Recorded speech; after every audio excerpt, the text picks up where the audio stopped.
Bugah, he's won the World Cup, 3 FNCSs, it is one of the faces of Fortnite, earning millions of dollars in the process. But not many actually know how he got here in the first place. This is the story of Bugah, a Fortnite legend. Kyle Giersdorf was born on December 30th, 2002 in a small town in Pennsylvania. Growing up, like many large names in the scene, he was just an ordinary kid, living his life surrounded by friends and family. But there was one part of his family that stood out from most, and that was the fact that his dad loved video games. Because of this, Bugah would get hooked very early on and eventually would come up with his name, which isn't pronounced Bugah but actually Bugah. And the reason he even came up with it in the first place is actually very wholesome. What is Bugah from? My grandpa gave me the name when I was like a baby. He used to say like booga booga booga, and I used to laugh. Oh, no way. That's where I get it from. Nowadays though, pretty much everyone calls him Bugah. After years of playing video games, he would eventually get introduced to the one that would change his life forever by none other than his dad. This was in July of 2017, and Fortnite Save the World was just released. Both of them really enjoyed playing the game, but it wasn't until September where the Battle Royale version was released and his love for the game would skyrocket. After this, him and his friends would get addicted, like many of us did back then, playing the game every single day. But since Bugah started playing very early on, he was quickly getting ahead of the skill gap. Because of this, he became much better than the average player, and back then he was just some random 15-year-old kid with Twitch's name trying to become a big streamer. And in season 3, he would actually see a small boost in viewership after taking down Hamlins in a build battle. Oh, I killed him! Oh my god. Now this was back way before competitive events really started to happen, so it would be a long time before he would actually become known. Throughout the next few seasons though, he would make sure he was known to the other top players. Back before there was any actual scrims, pros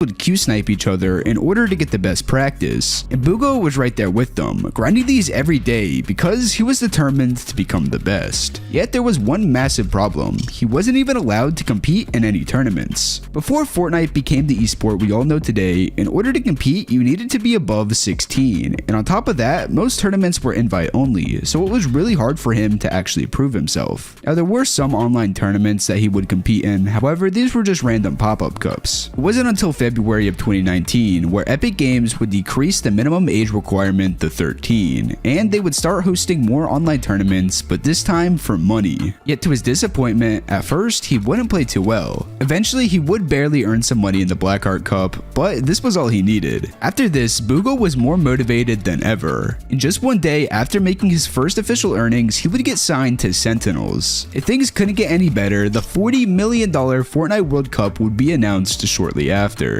Since it was both solos and duos, Bugah needed a teammate, and that's when he decided to play with fellow org member Karos. They were looking extremely good heading into the qualifiers after placing second during the World Cup warm-up. Yet it would all end in disaster. During the first duos week, they got 6th place, just barely missing qual by a few points. In the following weeks though, their placements only got worse and worse, and when it was all said and done, they wouldn't end up making it. But as I'm sure you all know, solos was a completely different story. I mentioned before how he had been grinding scrim games early on, and now it was no different. He was playing 6+ hours a day, and there was nothing more he wanted than to go to New York and compete in the finals. Eventually, the first week of solos came, and nobody could have predicted what was about to happen. After easily qualifying out of the opens, it was time for the finals, and Bugah would absolutely dominate, going on to win the entire week, already making his dream a reality in just that first qualifier. Now, unlike players like Clicks who ended up qualifying a whole bunch of times, Bugah never really got super close to making another top 10. Because of this, when the grand finals started getting closer, pretty much everyone completely forgot he even qualified, let alone won that first week. So it was really hard to say how he would end up doing in the finals. And when the weekend of the tournament came, there was even more uncertainty. By the way, if you made it this far, make sure you subscribe because only 11% of you actually are, so double check. Just a few days before the tournament started, Bugah was practicing. But at this point, he still didn't even have a drop spot locked down. This was also at a time where drop maps weren't really a thing, so nobody knew who was landing where. This wasn't the only reason though. Even his parents didn't think he would be able to play super well because of one super important factor. This was his first ever LAN event, and he was going up against a bunch of veterans like Tfue who were the favorites to win since they had lots of prior experience. None of this mattered though. It was Fortnite at the end of the day, and anything could happen. After trying to figure out where he was going to drop, Bugah decided to just stick with what he knew, and that was Lucky Landing. The day was finally here, and everyone was nervous. Today was the day that some of these players would have their lives changed forever. With millions of viewers eagerly watching, Game 1 was about to start. Bugah took this time to keep his composure and lock in, and even he wasn't ready for what was about to happen. Plays there, Whalen going down to the feed, what a shot. A player like this is going to make plays, sitting the edge of the storm, the box up, he's going for edit shots, big hit, my gosh. Yeah, be one on the bottom, step in the box, big hits, back-to-back shots, top three now. Almost going to be his game to win, we'll see here another one. Into the sky, go for it, here it is! Shockwave to height, shots coming in, no elimination yet for the first game victory royale! Oh my gosh, confident play from Bugah. Connection for him. Lots of builds to work with. Bugah does get another one. We saw he does get taken out right there. Unfortunately, it's Peter Pan. After the first 3 games, Bugah was in first place by 6 points. So with 3 more remaining, it was still anyone's tournament to win. But at this point, Bugah was settled in. After taking the win in game 1 and then going down early in the second, he learned his lesson early on to not overheat. So heading into the next half, he knew what he needed to do, and with his family right there to support him, Bugah was more motivated than ever. So quick look back here, Bugah, current leader, look at the shots through there. Got placement points. Another elimination. How about a second? Bugah, what are you doing? 2 elims come in. One build up, drops on it. Bugah, no. But either way, It's all good. Look, he's done what he needs to do. He knows how important that game is today. Lol Boom up top. True, the double qualified player Bugah as picking well. up another elimination. If this player rotates out, there it is, a big shot. Another And elimination. he's got near max materials left. The final moments of Fortnite World Oh Cup. my gosh. Bow down. Surprise. Bow down to Bugah. Doesn't even matter. Ladies and gentlemen, there's no way anyone beats him. Your Fortnite World Champion, Bugah! Bugah would go on to decimate the competition in the last 3 You made a cow. Actually, it's a piggy bank. My inspiration to start saving. How about a more games, winning the entire tournament by almost double second place. But most importantly, he had just earned himself a whopping $3 million at the age of 16, completely changing his life in just a couple hours. But he was not ready for how crazy the next 48 were about to be. He went from a kid who just wanted to be good at a video game to now going on a whole bunch of talk shows, being all over the news, and now needing to get an agent because of how massive this was. Not only that, but his social medias would absolutely blow up, going from around 115,000 followers across all platforms before to now having close to 900,000 overnight. And this was just the beginning. Not long after the World Cup, there was about to be another massive announcement by Epic Games, and it was that there was about to be a huge online tournament every single season called FNCS. But at first, it didn't go too well for him. Over the next few seasons, Bugah wouldn't play bad, however, it was nowhere near what fans expected after his dominance, going on to get a 26th and 21st in the trio and squad FNCSs. Many expected much better, especially considering he was playing with some of the other best players in NA. This is Fortnite though, things like this can happen, so it's extremely important to not let this affect you and continue the grind, which is exactly what he would do. In Chapter 2 Season 2 duos, he would continue playing with Stretch, who he had been playing with for the prior 2 seasons. And this time around, he would see massive improvement, placing 5th in Grands. Since his last 2 were very underwhelming, many were starting to think he didn't even deserve the win in the World Cup and just got lucky. There was also the argument that he might just be better at solos compared to team game modes. And luckily for him, he was about to have an opportunity to see if this was true. During the same season, there was also the solo FNCS Invitationals. But to make a long story short, he would end in 40th place, another disappointing performance. After this, Bugah was feeling down, and on top of this, despite doing extremely well in duos, he really hated this season because, as most of you know, controller aim assist was absolutely busted, and Bugah was at the forefront pushing for it to get nerfed. But that's an entire different story for another day. Going into Season 3, he was going to have another chance at redemption, since FNCS was solos once again. And this time, he would make sure to not disappoint. After being one of the most consistent players throughout the qualifiers, he easily made it to the finals, where he would get a 4th place. After 2 really good placements in back-to-back seasons, it was looking like Prime Bugah was back. And going into Season 4, he was going to continue this momentum. FNCS was now trios, and he decided to run it with the squad's FNCS champ Avery and Jamper, who had been playing extremely consistent up until that point. And for the first time, it was looking like they were going to win FNCS. In the previous solos FNCS, he dominated the qualifiers, and this time was no different, with them getting a second, and 4th in the weekly finals, then winning their heat. However, there was one major reason for this success, and that was the fact that they had one of the most broken POIs ever introduced into the game uncontested, Stark Industries. This drop had everything: overpowered cars, the best guns you could possibly get, insane mats to farm, but most importantly, it was in the best spot possible to get storm surge damage. With that being said though, it wouldn't end so well. On EU, we saw Mongrel, Mitro, and Tayson get uncontested day 1, and they really started running away with the lead after that. However, as I'm sure most of you know, day 2, they ended up being contested, but they still ended up winning because of how good they did day 1. Yet on NA, Bugah wouldn't have the same luxury, being contested for the entire tourney by a whole bunch of different trios. Now, even though it's extremely hard to do well with these circumstances, somehow he was actually able to pull off his best FNCS placement yet, getting a 3rd. But despite having this very good performance, considering the circumstances, going into Season 5, Bugah would decide to play with an entirely different trio, this time teaming up with Clix and Bizzle to create BBC. On paper, this trio looked insane, but nobody could have predicted how badly things would end. Before that happened though, Bugah was about to have one of the biggest announcements of his career. After working on this for months, he would sign a deal with Five Below in order to release his own brand new gaming accessories collection for an extremely low price.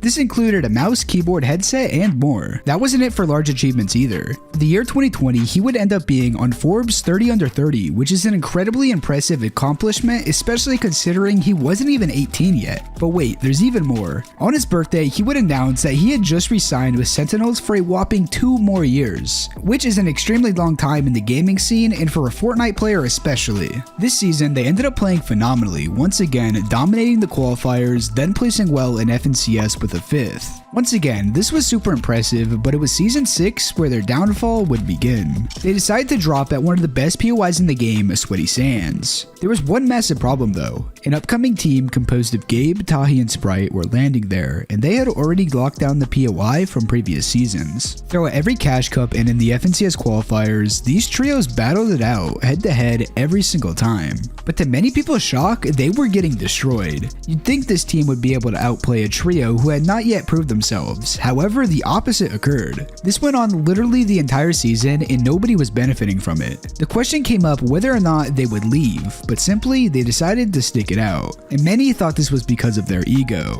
What would other players think if 3 people who had made millions of dollars competing in the game had to leave their drop spot because they kept losing to a seemingly random team compared to them? And in the end, it looked like their ego would get the better of them. Both Tahi and Bugah's trios would make the FNCS heats, and as fate had it, they would end up getting put in the same one. And when everything was all said and done, once again, they would get destroyed off spawn and end in almost dead last. This was devastating for them, and this would actually end up being the only time Bugah would ever miss out on making an FNCS Grand Finals. After his worst competitive season in Fortnite yet, BBC would officially split. Now, Season 7 would go pretty well for Bugah, however, it wasn't super notable competitively, with him placing 21st in the solo All-Stars and then an 8th in trios with Avery and Nosh. But it was this season where he would have the biggest announcement of his career. On July 21st, 2021, Epic Games would release his very own Icon Series skin. This is an incredible achievement. The name's Miko, but you already know that. Called? Yeah, I know the love. In a person's career, you have to be truly special in order to get your own skin in Fortnite. But that wasn't it. For the first time ever, he would have his very own game mode with it, called Bugah's Late Game. On top of this, he would get his very own late game tournament which was held in this mode, and it would end up being loved by everyone. In fact, it was liked so much that Epic would later on make it its own separate game mode without Bugah involved. Unfortunately though, it would eventually become extremely buggy to the point that Epic Games decided to completely pull it out of the game.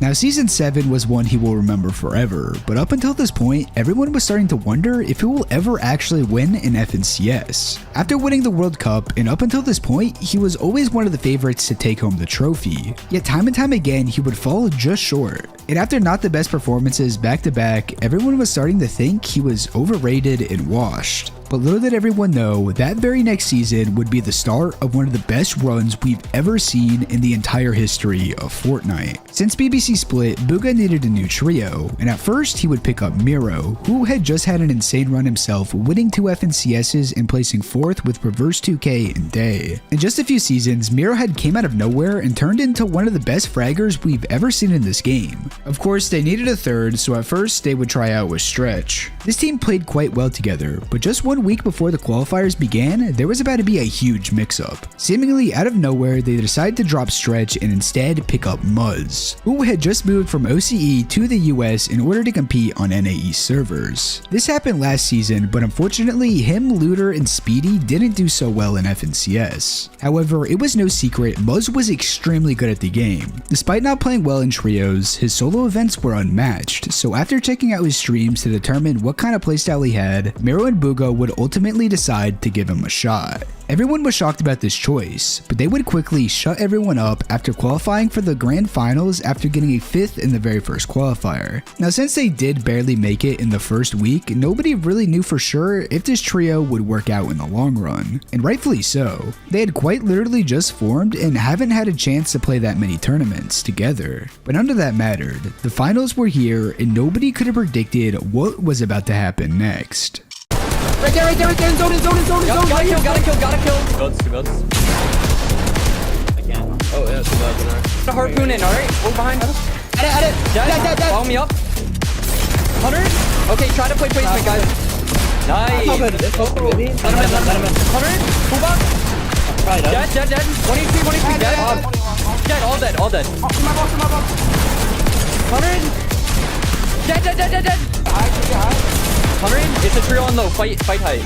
No way. I just sold. On I will. Yeah, full piece. 100. Dead. Come here. You gotta come up. Guys. You gotta come up. Dead. Back up. 100. Okay, I'm dead. I'm arrow. Top three, baby. Get that kill.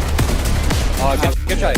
Go, baby. Somehow, after an exceptionally close last game, Bugah, Muzz, and Miro would do it, finally giving Bugah his first ever FNCS win. And it had been well over 2 years since he won the World Cup, so this was a huge moment for him. And it was at this point that Bugah had simply accomplished everything someone competing in Fortnite could have dreamed of. But this was actually just the beginning. After this win, he wouldn't have too much time to celebrate because just a few weeks later, the Grand Royale would begin, which had a much higher prize pool than the normal FNCSs. Yet once again, there was going to be a massive change nobody expected. I haven't mentioned this yet, but throughout Bugah's career, he has been known as a bit of a snake, frequently jumping around, playing with different players, and even if you think you're locked in together, you might want to think again. And this is exactly what would happen to Muzz. Just a week after winning FNCS, Bugah would make the call to drop him and instead pick up Dukes, who had a very similar playstyle to Muzz since they were both exceptionally good fighters. Obviously, this caused some drama. Many thought this decision didn't make much sense since they literally just won FNCS. But still, this is a very good team, so heading into Grands, they were obviously the favorites. But the question on everyone's mind was if Karma will get the best of them. However, this is Bugah we're talking about, so of course, he was about to make sure all the haters would go silent. Just get framed. 1 HP. I got it. They're dying to surge right there. 1 HP back here. Come on, we're focusing on this. I got my kill. Hey, I'm It's in. Dead. I got Back zone. Dead. 20. 1 dead. Get my mats. That's 1 meter. Nice, guys. You guys are crazy, bro. I'm getting carried so hard right now. Here, dude. Still there. 1 HP. Dead. Straight. Keep spraying. One more. 1 HP. Drop. Fight low. Dead. I'm just living in my box. Talk to you. Live. Get in. In the back. He's white. Dead. All dead. 40 crack. Fight him. I got your finish. No! Crazy! Baby!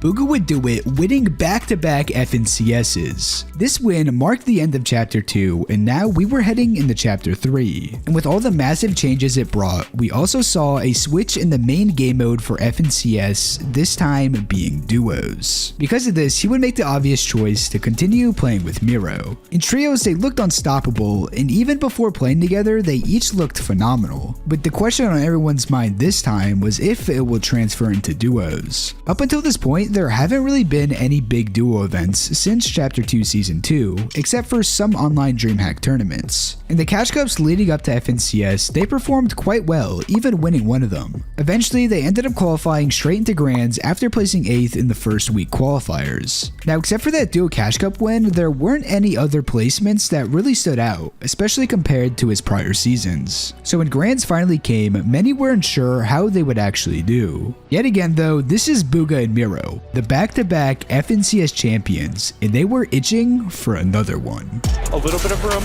That's in the top right-hand corner. We're going to zoom on in. And Miro right on the back. Go good at fighting just around that area. Excuse me, stretching from it. Athlete for life. Eins for life.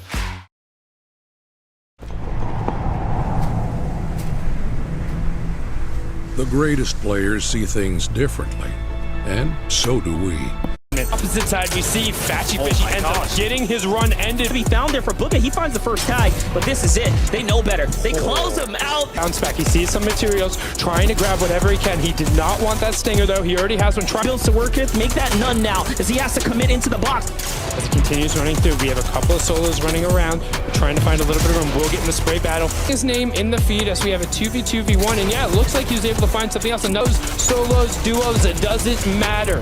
If we're Bugah and Miro, we're winning. Game-defining performance here, a tournament-defining performance here. But he gets a decent amount of shield. They're still in the zone, trying to find the spray, taking the straight up fight against the Acorn, winning the trade so far, swaps the pickaxe, gets the 24, but gets taken down. Bugah and Miro would go on to win again, officially becoming the first players on NA East to win back-to-back-to-back FNCSs. After this incredible accomplishment, many wondered if they would somehow continue the streak. But unfortunately, it would be now where it would get broken. With that being said though, him and Miro continued dominating, going on to place 3rd and 2nd in the following Grand Finals. This now brings us to Season 4 of Chapter 3, and Epic Games had something huge in store. For the first time since the World Cup, there was finally going to be an official Epic-hosted LAN event, the FNCS Invitationals. And of course, Bugah was invited. Going into the event, he was easily a favorite to win. After all, over the last 5 FNCSs, he had an average placement of 1.6. And that's not even factoring in that he won the last and biggest LAN event back during the World Cup.